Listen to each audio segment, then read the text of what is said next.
Okay, ठीक है। HDFC bank में आपका ट्रस्ट अभी भी कायम है। आपने एफआई सेलिंग की बात की समीर, तो मैं एक चीज़ और देख रहा था कि लगातार अगर किसी एक सेक्टर में पिछले 12 महीने में सेलिंग हुई है एफआईएस की, तो वो आईटी में है। सिर्फ एक महीना जिसमें आईटी। पॉजिटिव फ्लो था, बाकी सब नेगेटिव था। तो ये मतलब क्या हो रहा है अभी? और ये इसमें क्योंकि आज एक बहुत इंटरेस्टिंग व्यू आया है कि अब valuation almost pre Covid level के बराबर पहुंच रहे हैं, 5 साल के एवरेज के करीब पहुंच रहे हैं। तो क्या जो पनिशमेंट मिलनी थी इनको या जो एक्सेसेस थे इनके पोस्ट कोविड, वो बाहर हो चुके हैं? वो हो सकता है कि बाहर हो चुके, लेकिन हमने भी सेलिंग की है इन 12 महीनों में कहे तो, क्योंकि हमने थोड़ी जनवरी में की थी और फिर थोड़ी जुलाई और अगस्त में करी।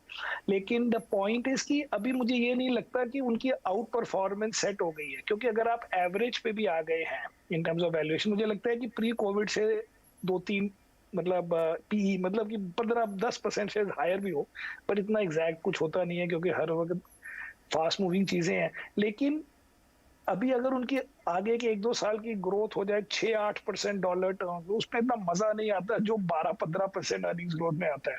क्योंकि हमारी तो जीडीपी ग्रोथ 7-8% डॉलर टर्म में होती है, जिसमें consumer sector and banks and all grow more than that. तो उसमें 6-8-7% की ग्रोथ की इतना मजा नहीं है, इवन इफ कोई एवरेज पे आ गया, क्योंकि एवरेज पे आने का मतलब है कि फिर बिलो एवरेज कब होता है? नेगेटिव ग्रोथ तो कभी नहीं हुई कंपनीज की। तो बिलो एवरेज भी तो एक साइकिल का पार्ट है। तो अभी हम भी एक्साइटेड नहीं है आईटी सेक्टर की तरफ इतना, क्योंकि आईटी सेक्टर में डू वेल, लेकिन वो मार्केट के साथ ही अच्छा करेगा। मैं मार्केट अच्छा करेगी तो वो भी अच्छा कर सकता है, बट मुझे आउट परफॉर्मेंस के भी इतने चांस नहीं लगते। क्योंकि जो सारे हम प्रॉब्लम्स आपने बोला कि ग्लोबल प्रॉब्लम्स हैं, तो यूएस के साथ अगर आप कोई कनेक्शन ढूंढ रहे हैं, जान के आप आईटी लें जो यूएस मार्केट के कंपनीज और यूके की companies and European companies are the customers, तो हम बिना बात पे उनसे ओवर कनेक्ट क्यों हो एट अ टाइम जब हमें लगता है कि Indian economy is doing better than US और Indian economy is doing better than Europe. फिर हम जान के उधर की चीजें क्यों ले at average? Even if they are at average, I think they are still little higher than that. तो इस समय रिस्क रिवॉर्ड कहाँ फेवरेबल है समीर? अगर यहाँ से किसी को फ्रेश पैसा डालना है, आप फ्रेश पैसा कहाँ डाल रहे हैं इस समय? तो हम मोस्टली फाइनेंशियल्स में डालते हैं। हमने छोटे बैंक्स भी लिए हैं, तो हमारे पास खाली एचडीएफसी बैंक नहीं है, हमारे पास एचडीएफसी, आईसीआईसी और स्टेट बैंक तो नियरली सेम वेट के हैं, मतलब 7% टाइप ईच। और फिर हमने 2-2.5-3% के लिए हुए हैं इंडसइंड बैंक, और मोर रिसेंटली अबाउट 1-1.5 महीने 2 महीने पहले आईडीएफसी फर्स्ट बैंक। तो उसमें सबसे आसान मुझे लगता है कि बैंक्स में लेना, क्योंकि बैंक्स की जो बड़ी प्रॉब्लम्स थी वो खत्म हो गई हैं, एनपीए प्रॉब्लम खत्म हो गई है। उन्होंने नए ऐसे लोन दिए नहीं कॉर्पोरेट सेक्टर को जो कभी अटके हैं, बिकॉज नॉर्मली ये कॉर्पोरेट साइकिल में प्रॉब्लम्स होती थी। और consumer is doing well, everybody agrees. And basically when a financial sector is strong in the sense कि वो पुराना बैगेज नहीं कैरी कर रहा एनपीएस का, तब नेक्स्ट 2-3 साल वो आराम से ग्रो कर सकते हैं। प्लस अगर आप उनकी वैल्यूएशन देखें compare to the last 5 year 10 year average, कोई री रेटिंग ज्यादा नहीं हुई है, खाली अर्निंग्स ग्रोथ ही मिली है आपको।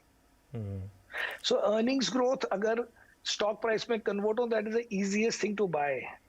आपको हेजिटेशन उसमें होती है कि जी अर्निंग्स तो ग्रो ही है, लेकिन वैल्यूएशन भी बढ़ के 20-25-30% बढ़ गई है फ्रॉम व्हाट दे वर से 2 साल 3 साल 4 साल अगो। फाइनेंशियल में ऐसे नहीं लगता, तो इसलिए फाइनेंशियल इज मोस्ट कंफर्टिंग। चलिए, अब समझ में आ रहा है मुझे कि आईडीएफसी फर्स्ट बैंक में पिछले कुछ दिनों में इतनी थोड़ी सी तेज़ी क्यों आ रही है। तो आपने कंज्यूमर की बात की। कंज्यूमर में एक ऑटोज़ को अगर मैं इसमें जोड़ लूँ, तो पिछले साल समीर करीब 18 महीने पहले कंसेंसस सेल था, कोई टच नहीं करना चाहता था इसको। आज हर कोई ऑटो के पीछे भाग रहा है। ठीक है, ग्राउंड पे इम्प्रूवमेंट दिख रही है, लेकिन क्या इतनी इम्प्रूवमेंट है या अभी ये थोड़ा सा ओवर क्राउडेड ट्रेड हो गया है यहाँ पर?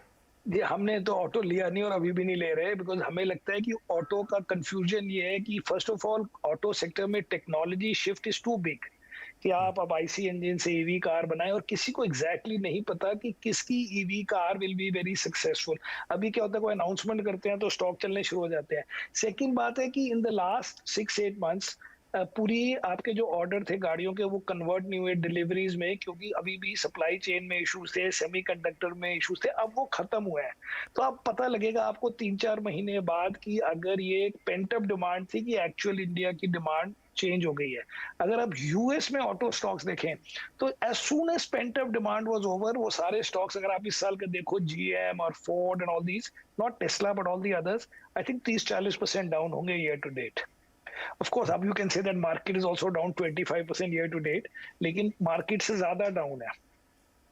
सो हमें ऑटो सेक्टर में मजा नहीं आया, क्योंकि ऑटो सेक्टर में जो पेंट अप डिमांड का इशू लगता है कि आपने 2 साल डिलीवरी नहीं की, तो इसलिए हर कंपनी के अभी सेल्स अच्छी लग रही हैं, बट आगे जाके क्या होता है वी डोंट नो। कंज्यूमर में बड़ी चीजें हैं, हमारे होटल स्टॉक्स इतने चले हैं कि क्या ऑटो चले होंगे। वो लेमन ट्री को देखिए, हमारे इंडियन होटल को देखो, या हमारा वो कौन सा पेप्सी का अपना वरुण बेवरेजेस, वो सब चल गए हैं। तो कंज्यूमर चल रहा है, but I would rather have what we call small ticket consumer. Small ticket consumer का मतलब है जो, अगर टोटल वर्ल्ड की ग्रोथ कम हो गई है, आईटी जॉब्स कम हो गई हैं, वीसी फंडिंग कम हो गई है, न्यू आईपीओस कम हो गए हैं, बट फिर भी जो आप डे टू डे में कर रहे हैं, क्योंकि ये बड़े 2 सालों से आप बंद थे, दिवाली पहली बार हुई है, या जनरली आप स्मॉल टिकट जाके करें, आप मैकडोनल्ड में खाना खाओ, पेप्सी खाओ, या आप छोटे मोटे फैशन के क्लोथ्स हो, ये हमारा मोस्टली कंज्यूमर में थ्रस्ट है इस बारी।